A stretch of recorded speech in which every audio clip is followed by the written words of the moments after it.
The Washington Metropolitan Police Department Homicide Unit and the FBI are now investigating the murder of U.S. Capitol Police Officer Brian Sicknick. Sicknick was killed by a blow to the head with a fire extinguisher After being attacked by the pro-Trump mob. 42-year-old Brian Sicknick served his country in Iraq with the Air National Guard, only to be killed defending the Capitol.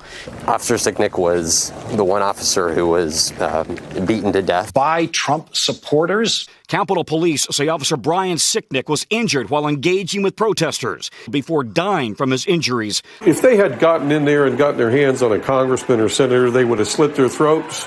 They would have hung them. They would have shot them. They would have beat them to death. According to an FBI agent's detailed statement in court records, Julian Cater and George Tanios worked together to assault U.S. Capitol Police Officer Brian Sicknick and other officers with an unknown toxic chemical spray. All the people who broke in to the Capitol, including Trump, who incited the riot and the violence, why could they not be charged with murder of the 5 people that died there? Particularly Officer Sicknick, who was intentionally killed. This is a direct quote from the Associated Press.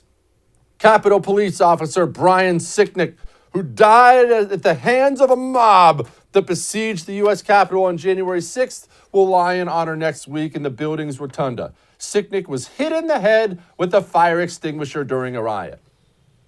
Oh, they weren't alone. New York Times, quote, he dreamed of being a police officer. Then he was killed by a pro-Trump mob. We had media people swearing to us that Officer Sicknick was murdered at the hands of rage-filled Trump supporters by being bashed to death with a fire extinguisher.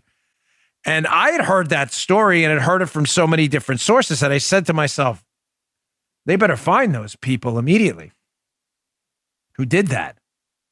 But then I thought to myself, you better take a time out. You better take a time out before you buy this story because it's being promoted by the Baghdad Bob media. And there's a distinct possibility it might not be true. Brian Sicknick died after suffering a head injury while defending the Capitol. At some point in all the chaos, one of the rioters struck this man in the head with a fire extinguisher. Killed, murdered there by the mob. He died from injuries after being struck in the head by a fire extinguisher during the storming of the Capitol. He was attacked with a fire extinguisher. beaten, murdered at the hands of these individuals, these insurrectionists here. The D.C. medical examiner today ruled that Capitol Hill police officer Brian Sicknick died of natural causes. The autopsy report indicates Sicknick suffered from 2 strokes and a blood clot, or from a blood clot, the day after he confronted rioters. The medical examiner reports finding no evidence of internal or external injuries.